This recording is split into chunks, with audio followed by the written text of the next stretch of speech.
Yo, what's up, YouTube? It's your boy CJ at Team Plays for Days. So, check it out. You already know we were at the Card Academy Sakura Festival. You know our boy Opie got third place. Shouts to him and his executioners. Well, I also got top 8, and I was playing with my Oni Assassins. But yeah, check out the Met. Card Academy did a great job at the Sakura Fest. It was a lot of fun. It was enjoyable. Got to play against a whole lot of good players. Just enjoyed ourselves. It was a lot of fun. But I know y'all here for the deck profile, so let me go ahead and get into that. So, I played Katana World's newest set, or newest archetype, the Oni Assassins. My buddy was the Lesser Fiend. I'm in Jaku. I'm going to tear up these names, so forewarning. But this little guy, he's a size 0, he's a 2/1/1. When he enters the field through ambush, then you get to draw a card. So let me go and explain what ambush is. So when a card is face down in the soul of another card, and it's removed from the soul, whether you call over the said card or if you remove it through a card effect or battle, whatever. As long as it's removed from the soul, that card calls itself. So, in doing so, then you get a really cool ambush effect. Like this guy, he gets to give you a draw when you ambush call him, which is great. I love it. It's fantastic. Yeah, I love this guy. He's a lot of fun. So, that's why he's the buddy. And then while I'm thinking about it, everybody wants to know how many cards you play in your Oni Assassin deck. So I believe it should be 57 or 58 is what I'm playing right now. Yeah, you burn through this deck really fast. So, my size zeros are Half Fiend Kid Yase. When this monster enters the field through ambush, then I can pay a gauge and pop an item on my opponent's field. You only play one of this guy. You can play 2 if you feel like it, but with how this deck works, you know, you can kind of tutor out your own monsters and different things like that.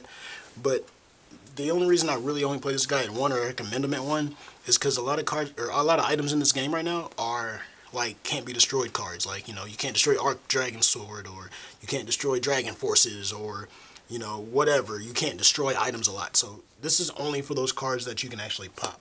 So you don't really need to see this guy too often, but when you see him, you know, you'll most likely use him. So yeah, pay a gauge, pop an item. It's cool. Next, we're playing 4 copies of the Buddy. Why do we play 4 copies of the Buddy? Because it's Buddy Fight, and this guy lets you draw cards, and drawing cards is good. So yeah, play this guy. He's really fun.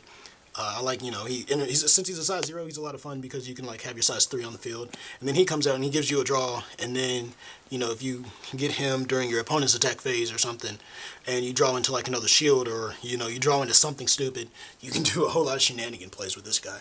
Like, he's a lot of fun. I love this guy. So that's why he's the buddy again. Next, I'm playing going to size 1s. I'm playing 1 copy of Dark Fiend. Is it Yagio? Yeah, Yagio. First, when he enters the field, I can remove the soul of a monster. So then, when he enters the field through ambush, he can remove another soul. So he's really good in the Prism matchup. Anything else that has soul, you don't really like to use him too much in the mirror match, but, you know, I mean, he does what he does. You only need to see him at 1. I mean, you could side in a couple of extras if you feel like you need to. But I really just like this guy to, you know, for prisms, and then I like him for his 5k power, because when you have your Dark Blade or whatever the item is equipped, then it gives all of your Oni Assassins +1, which gives this guy 6k. So he's going to be a really nice size 1 beat stick, which is pretty much all you're going to use him for after he removes soul. So that's why I play him at 1. Next, you play 1 copy of the old lady, Fiend of Ailment Affliction Oni. When she enters the field, or first off, you pay a gauge. When she enters the field, you can search your deck for an item added to your hand. And when she enters the field through ambush, then you can equip that card by paying the equip cost. So you can, like, you know, attack, you know, do all your attacks or whatever, and then possibly like during your phase or your opponent's battle phase, sometimes you can get this card off, go into your item, and then attack with your item. Or if you call this and then go into your item and then ambush call again, then you'll be able to use the effect of the Soaring Blade to pop another monster on your opponent's field. It's just a lot of crazy things that you can do. That's just, you know, if you can get that play off. Otherwise, you know, you just kind of use this to search out your item for, you know, if you need it. Next, 3 copies of the Cyclops, Fiend of Gaze Io, or AO. Okay, yeah, whatever his name is. So when he enters the field, first off, he has ambush. He just enters the field, when he's removed from the soul. And when he enters the field, you can target an Oni assassin on the field. So it can be any Oni assassin, a monster, or your item, anything like that. And when you do, you look at the top 3 cards of your deck. Take one of those cards, put it face down into the soul, and then after that, you take the other 2 cards and put them on the bottom of the deck. Or you can choose not to add anything and put all 3 on the bottom of the deck. So it just kind of allows you to pseudo search out cards that you need to put into the soul. And yes, you can target himself in order to do so. He has really bad stats though. He's a 1/1. You're really just kind of using him to do the extra 2 crit damage. Otherwise, he's not gonna do anything else. Because even with a boost at 2K, he's done for the day. But that's it for the size 1s. Going into the size 2s. 2 of this guy. It is the Pale Yellow Fiend Kid. Oh my god. Hoshiguma. Yeah. So his card cost is you put 1 card from your hand face down into his soul, and you pay a gauge. He has move and double attack. He has no soul guard. There's not really a reason for many of the Oni assassins to have soul guard, because you're just going to call monsters afterwards. But he has move and double attack. He's really good mainly for that aggression of the double attack. He's 2 crit. With the item boost, he's a 6/2/4. He's going to hit numbers, which is really good in this game. Right now, 6K is just like that magic number. And, pushing out a potential 4 damage isn't bad. Like, it seems good to me. So, yeah, I'm playing this guy too. I like that. I like him a lot.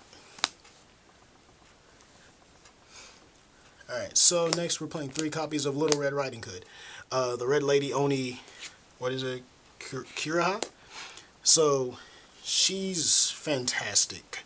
She's a 5/2/1. Pay a gauge to call her. When she enters the field, you search your drop zone for a monster with ambush. Add it to your hand. When she enters the field through ambush, you can take a card from your hand and put it into the soul. You do not have to target the same card that you just added, which is the fun part, because now your opponent's sitting there thinking, oh, what did he just do? Did he put that same card back into the soul, or did he do something else? You never know. And that's the fun part about Oni Assassins, because they do stupid stuff like that and make your opponent think. And it sounds like that's Katana World stuff. See, this is why this is Katana World. But, yeah, she also has ambush and move, so, she enters the field and does it on her own. You can move her to the center to protect you. It's, pretty basic stuff like that. But she's really good. She cannot target herself. So that's the only reason you don't want to play too many of her. Like, I'm not going to disagree with 4. It's just for my build, I just felt it was necessary to play her at 3. You see her enough. Just drawing into her and everything, as much, draw power as this deck has, there's no reason to max out some of the cards in this deck. So, playing her at 3's fair. Another guy at 3 that during testing I was playing at 4, but then I realized there was no point. Fiend of 100 Flogs, Roshaman, I think it was his name. Oh yeah, I got it right. Alright, so he has move and soul guard. His call cost is, look at the top 3 cards of your deck, select one of them, put it in his soul, and then pay a gauge. He's a 6/2/1. He has really good stats. With the +1 boost, he becomes a 7. So he's hitting numbers. The fact that he has soul guard and you can kind of buff him up is really good, because you can like move him to the center and kind of force your opponent into some stupid stuff. Kind of make them have to fight through this guy just in order to, get damage off on you, and then you can be potentially just building up for a different play or preparing like bumping his soul up, so that you can get more ambush calls or anything like that. So yeah, he's a good beat stick, and he's a good guard for a little bit. He's a shield. He's a nice shield. All right. Next, we're playing 2 copies of Usmode. That's not Usmode, but it looks like Usmode. It's Sturdy Oni, a lad from Kibi. He's a size 3. He's an 8/2/4. He's a giant beat stick with double attack and move and soul guard. In order to put him on the field, put him into the field, you can put up to 2 cards from your hand into his soul, and then you pay 2 gauge. He's another wall. He's another way to beat down really big monsters like freaking Prism Dragons, because Prism Dragons annoy me, and I don't like fighting Prism Dragons. And if you play Prism Dragons, I don't like you right now, but it's cool. I used to play the deck, and then I was like, why am I playing this? It's not that fun for me, but yeah, I'm just gonna play Oni Assassins because they're more fun and they do stuff. But yeah, he's just a good double attacker. You know, beat down anything, beat down walls, or just get rid of pesky monsters. You know, he does what he has to do, and then you know he becomes a 9/2/4 with your item equipped. So, good card's good. All right, now time for the big bad wolf himself. I'll play 2 copies of Oni Boss Kitty Boogie. This guy is amazing. I love him so much. He has ambush, he has double attack, he's an 8/2/5 size 3, and in order to call him to the field, you only have to pay 2 gauge. And when he's called, he pops a monster. And then if he was ambush called, he does damage equal to the size. So, yeah, he's really good. You know, the extra damage that he does is really good. You know, when, like, if you're fighting in the size 3 matchup, you know, you pop a size 3, deal 3 damage, then double attack into it. Or if that pop destroyed it completely, then you just start swinging for another 4, so that's 7 damage you produced in the turn. He's just so good. People are maxing him out. Sure. You don't need more than 3. You can search him out, kind of. You know, you're going to reuse this guy. If you see him too much, he becomes cloggy. It's not like you can call 2 or 3 of this guy. So, I'm only playing him at 2. When I was testing him at 3, and I was like, why? You know, I mean, like, literally, once you get him, you're gonna keep cycling him. Like, you can get him back with your red lady. You know, you'll do that, put him back in your hand, and then put him into the soul. And then, you know, they'll pop him, and then there he is, and he pops a card, and then you double attack with him, and then your opponent's going to try and pop him again, and then you just play Banquet, and then this goes back into the soul, and then you're just going to do it later. Like, there's no reason to play, you know, max this card out because it becomes cloggy. Like, it is what it is. But, yeah, other than that, this card's really great. You know, the free damage, the damage that he can produce is just fantastic. Kitabuki, great card. Love him. MVP in the deck. Alright, so let's go into items. I'm playing one of the Dark Arms Steel Slicing Strings. You pay a gauge in life to equip it. When it attacks, you take you can put a card from your hand into the soul of an Oni Assassin, and then if you do, you get a gauge. So this is just for gauge to sell and to buff up your soul. And that's pretty much all you're going to use this for. I mean, it's a 4/2, so it does pretty good damage. Pretty much once you're done with this, then you're going to go into the whistles, or I think these are whistles. No, they're more Dark Arms Soaring Blade. Yeah. So with this card, this is the main item that you want to go into. It's just 1 gauge. It gives all your Oni Assassin monsters plus 1k. And then when one of your monsters enters the field through ambush, you pay a gauge, pop a monster in your opponent's field once per turn. Your opponent's turn, your turn, it's going to go off. Like, this card is nuts. Like, when you're fighting against, like, any kind of rush deck and they, like, destroy one of your monsters in your ambush call and then pop their other monster, and then your turn, you know, force an ambush call, and then you pop a monster again, and then you're like, oh, now I can start swinging face, and then you swing face, and now they have to cry about it. But, this card is fantastic. You can kind of search it out with the old lady, the Affliction Oni. You know, and this is the card where, you know, you call the Affliction Oni, and then she searches out this, and then you play it, and then you start popping cards on your opponent's turn.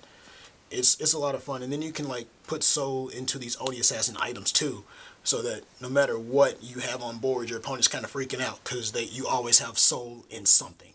So, and if they pop your item and then you have soul in it, then you get to just call monsters and do some more shenanigans. So, it's literally what all this deck is about, is just doing a bunch of shenanigans.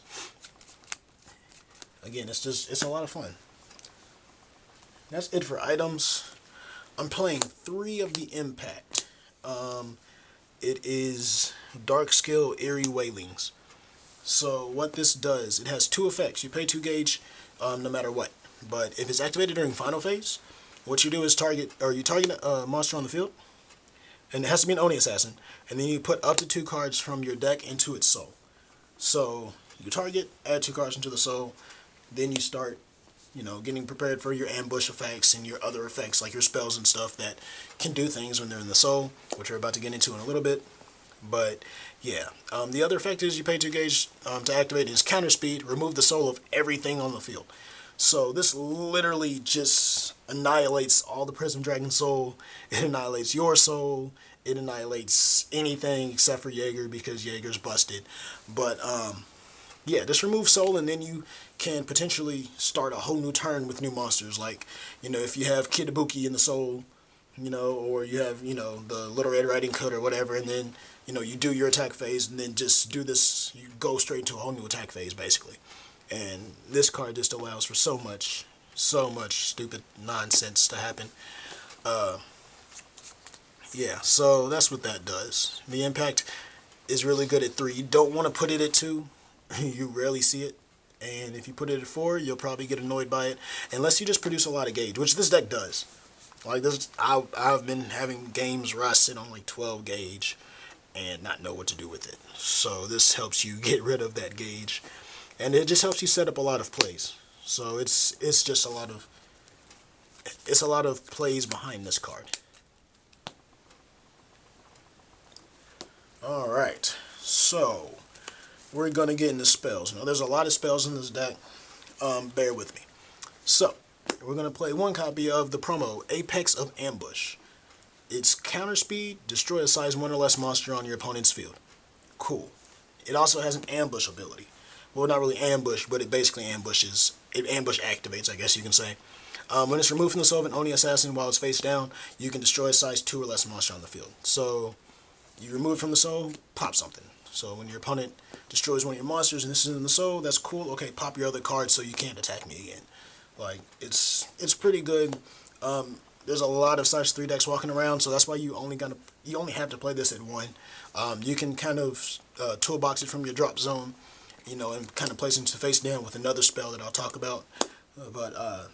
Yeah, it's pretty good. I can see it being played at 2, but it does its job at 1.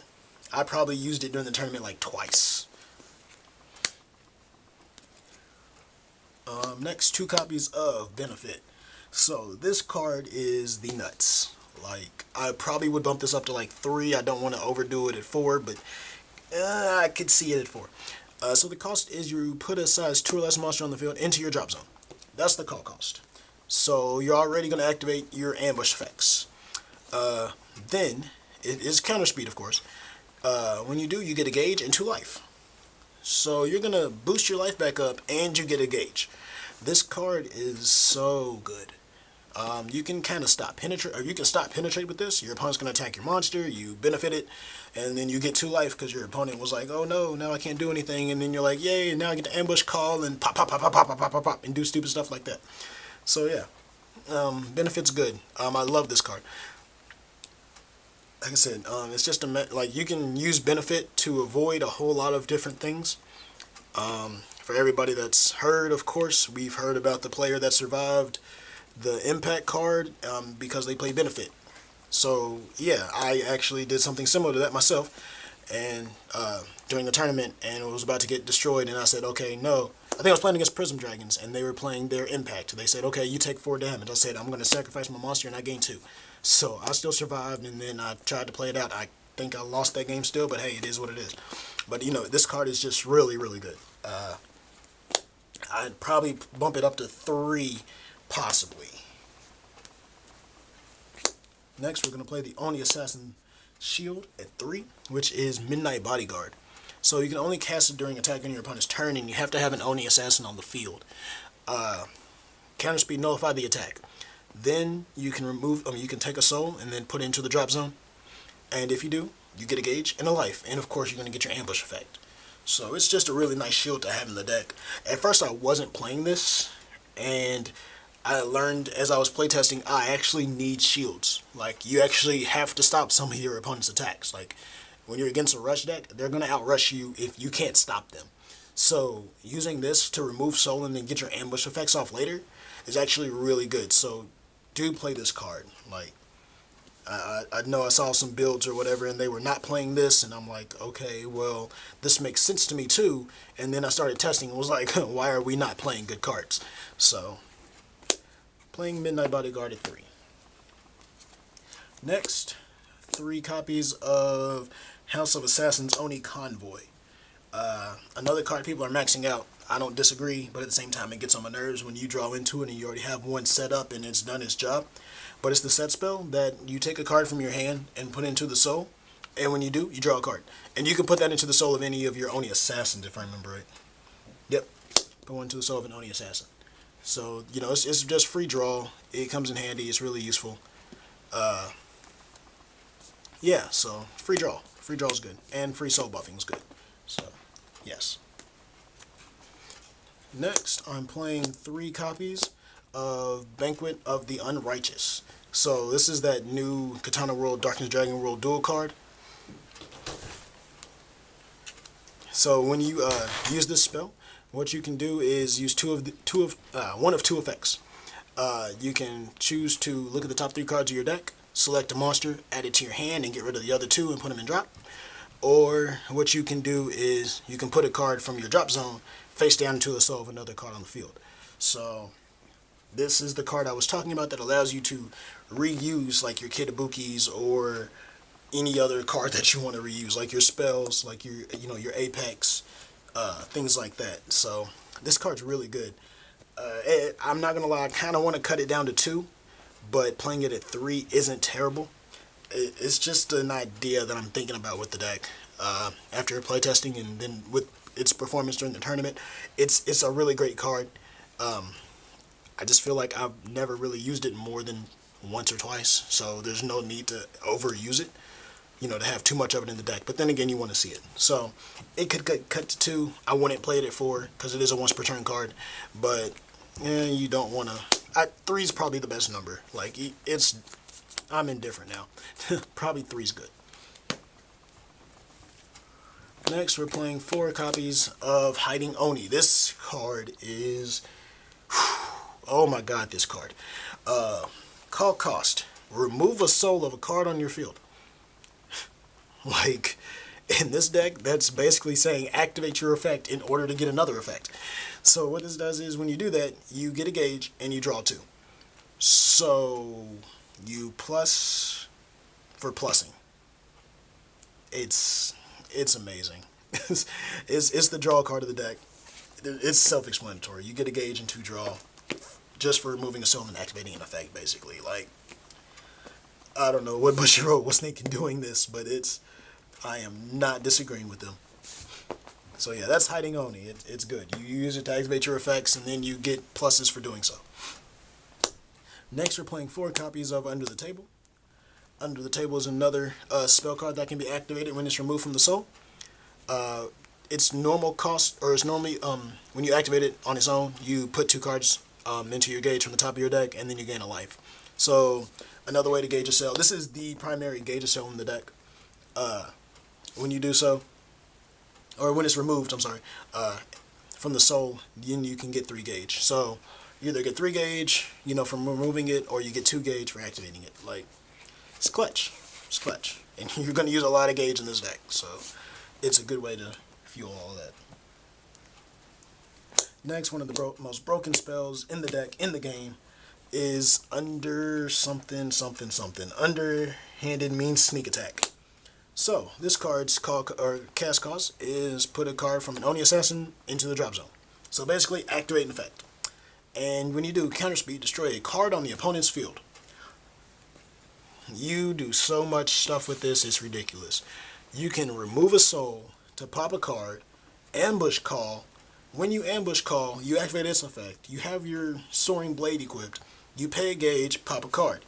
So you're going to pop like 2 cards, probably draw a card with the size 0 monster, or you're going to pop a card and then call Kitabuki, pop a monster, deal damage, and then probably double attack with it. Like, oh my god, this card just is stupid. Like, I don't even know how else to explain it. Like, it does everything that you need it to do. Your opponent's like, hey, I'm going to activate Fate, and you're just like, okay, cool, I'm going to remove a soul and pop Fate and then activate effects because you don't have any effect on me anymore, and then I'm going to go for your face. Like, you can do that, or you can get rid of Cinderella Shoes for Prism Dragons and then use your effect and start removing soul. Or do whatever you want to do, because this card says activate an effect from the soul and pop a card, because you can, because that's what this is. This is good cards. It does stupid stuff. So yeah, we play 4 copies of Sneak Attack, because you break every card, or you can destroy every card with it. And then last but not least, the last spell, 4 copies of Snake Gaze. Cast cards, pay a life, counter speed, rest the monster on the field. This is basically like your secondary shield. You need to rest cards, or else you're going to get outrushed, and you don't want to get outrushed if you can't handle it. So yeah, 4 copies of Snake Gaze. It's basically self-explanatory. Like, you rest a monster, do some shenanigans, pop a monster, because that's all you do in this deck. So yeah, it's the deck's a lot of fun, people. Like, you know, it's definitely a top contender deck. Like, there's nothing, you know, you should fear when you're playing this deck. I mean, Prism Dragons is a pretty difficult matchup, and so is Jaeger, but you can beat it down. Like, there's no way that you can't. Like, trust me, Boogie and the Usmode and all that kind of stuff, they'll get you those, you know, those numbers in order to hit. But, you know, don't underestimate this deck. It's really powerful. It's a lot of fun. I do have a match video with Nick Hoff while I'm playing it. We'll probably have some more coming up here soon. You know, so do be on the lookout for that. Just kind of go over the tournament one more time. Again, it was a lot of fun. There was a lot of, you know, top, you know, good players there. You know, you had Jonathan Mindham, Justin Gee was there. You know, of course, Team Plays for Days was there. So, you know, the tournament was just a lot of fun. There was, you know, some good decks going on and a lot of fun matches. Shout out to Harrison. Me and him had a really good match with Ninjas. Wow, I was not expecting that game. But yeah, so yeah, the tournament was fun. The Sakura Fest, I guess they're doing it annually. So hopefully next year, you know, we'll be able to get there, you know, go there again and play. And you know, hopefully the next time I'll win the thing, because that was my initial plan. But yeah, so anyways, y'all, it's CJ at Team Plays for Days.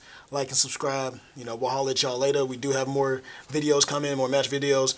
You know, don't think we aren't gonna do anything for you, because that's what we do. We're here for the buddy fight community. We are expanded now.